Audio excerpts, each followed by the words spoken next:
From translation, NIV New International Version. This 99th day of the year. Today we are reading passages 2 Samuel 16 to 18. 2 Samuel chapter 16, verses 1 to 23. When David had gone a short distance beyond the summit, there was Ziba the servant of Mephibosheth waiting for him. He had a couple of donkeys saddled, and on them were 200 loaves of bread, 100 bunches of raisins, 100 summer fruits, and a skin of wine. The king asked Ziba, "Why have you brought these?" Ziba answered, "The donkeys are for the royal household to ride on, the bread and fruit are for the men to eat, and the wine is for the men to drink in the desert." The king then asked, "Where is your master's grandson?" Ziba said to the king, "He remains in Jerusalem, for he said, 'Today the house of Israel will restore me to my grandfather's kingdom.'" Then the king said to Ziba, "All that belongs to Mephibosheth is now yours." "I bow down," Ziba said. "May I find favor in your eyes, my lord the king?" As King David approached Bahurim, a man from the same clan as Saul's family came out from there. His name was Shimei son of Gera, and he cursed as he came out.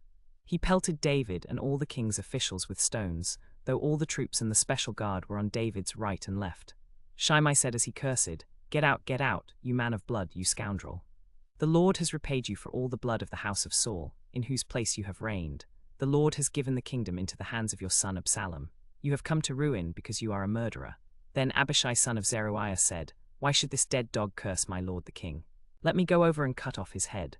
But the king said, "What do I have to do with you, you sons of Zeruiah? If he is cursing because the Lord said to him, 'Curse David,' who can ask him, 'Why do you do this?'" David then said to Abishai and all his officials, "My son, my own son, is trying to kill me. How much more then must this Benjamite want to do it? Leave him alone, let him curse, for the Lord has told him to. Perhaps the Lord will look upon my misery and restore to me his covenant blessing instead of his curse today." So David and his men continued along the road, while Shimei was going along the hillside opposite him, cursing as he went and throwing stones and dirt at him. The king and all the people with him arrived weary at the Jordan, and there he refreshed himself. Now Absalom and all the men of Israel said, "Ahithophel's advice is best." So Absalom followed Ahithophel's advice. Then Hushai the Archite said to Absalom, "The advice Ahithophel has given is not good in this case." Hushai added, "You know that your father and his men are mighty warriors. They are as fierce as a wild bear robbed of her cubs. Besides, your father is expert in warfare. He will not spend the night with the troops. Suppose all Israel, from Dan to Beersheba, including the great numbers with us, cry out, 'Absalom should not rule over us,' then what will happen?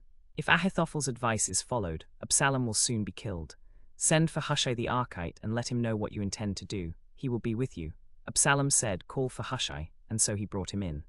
Absalom said to him, "Ahithophel has advised us, now give us your advice." Hushai replied to Absalom, "Ahithophel's advice is not good this time." Hushai continued, "You know that your father and his men are mighty warriors. They are as fierce as a wild bear robbed of her cubs. Besides, your father is expert in warfare. He will not spend the night with the troops." Absalom, all the Israelites with him, and Ahithophel were already in his house. They were about to eat and drink when they heard the news that David and all his men were on their way across the Jordan. Now when Ahithophel saw that his advice was not followed, he saddled his donkey and set out for his hometown.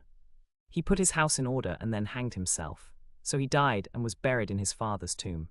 2 Samuel chapter 17, verses 1 to 23. Ahithophel said to Absalom, "I should choose 12,000 men and set out tonight in pursuit of David. I would attack him while he is weary and weak. I would strike him with terror, and then all the people with him would flee. I would strike down only the king himself. I would bring back all the people to you. Everyone's return would be like the return of one man. All the people will be at peace." This plan seemed good to Absalom and to all the elders of Israel. But Hushai said to Absalom and to all the elders of Israel, "Ahithophel's advice is not good this time." Hushai continued, "You know that your father and his men are mighty warriors. They are as fierce as a wild bear robbed of her cubs. Besides, your father is expert in warfare. He will not spend the night with the troops. Suppose all Israel, from Dan to Beersheba, including the great numbers with us, cry out, 'Absalom should not rule over us,' then what will happen? If Ahithophel's advice is followed, Absalom will soon be killed. Send for Hushai the Archite and let him know what you intend to do. He will be with you." Hushai added, "You know that your father and his men are mighty warriors. They are as fierce as a wild bear robbed of her cubs. Besides, your father is expert in warfare. He will not spend the night with the troops. Suppose all Israel, from Dan to Beersheba, including the great numbers with us, cry out, 'Absalom should not rule over us,' then what will happen? If Ahithophel's advice is followed, Absalom will soon be killed. "Send for Hushai the Archite and let him know what you intend to do. He will be with you." Hushai added, "You know that your father and his men are mighty warriors. They are as fierce as a wild bear robbed of her cubs. Besides, your father is expert in warfare. He will not spend the night with the troops. Suppose all Israel, from Dan to Beersheba, including the great numbers with us, cry out, 'Absalom should not rule over us,' then what will happen? If Ahithophel's advice is followed, Absalom will soon be killed. Send for Hushai the Archite and let him know what you intend to do. He will be with you." Hushai said to Zadok and Abiathar, the priests, "Ahithophel has advised Absalom and the elders of Israel, and he advised them this way.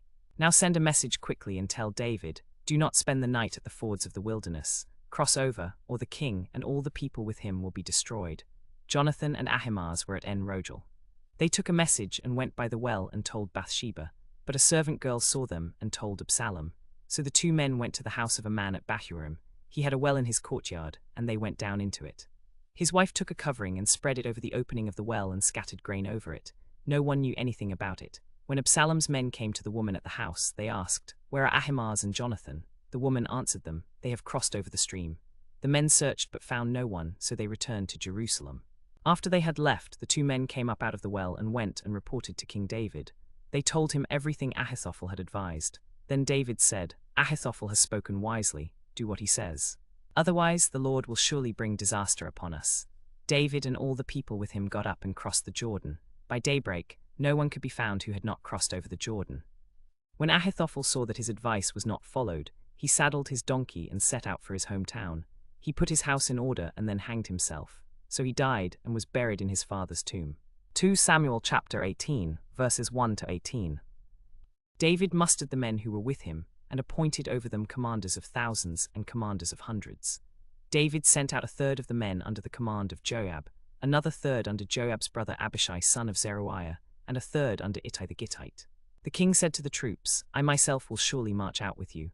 But the men replied, "No, you must not go out. If we are forced to flee, they won't care about us. Even if half of us die, they won't care. But you are worth 10,000 of us. It would be better now for you to give us support from the city." The king said to them, "I will do whatever seems best to you." So the king stood beside the city gate, while all his troops marched out by companies of hundreds and thousands. The king commanded Joab, Abishai, and Ittai, "Be gentle with the young man Absalom for my sake." And all the troops heard the king give this order to all the commanders. The army marched out into the field to fight Israel, and the battle took place in the forest of Ephraim. Though the Israelites were routed by David's men, the casualties that day were 20,000 men. The battle spread out over the whole countryside, and that day the forest claimed more lives than the sword. Now Absalom happened to meet David's men. He was riding his mule, and as the mule went under the thick branches of a large oak, his hair got caught in the tree.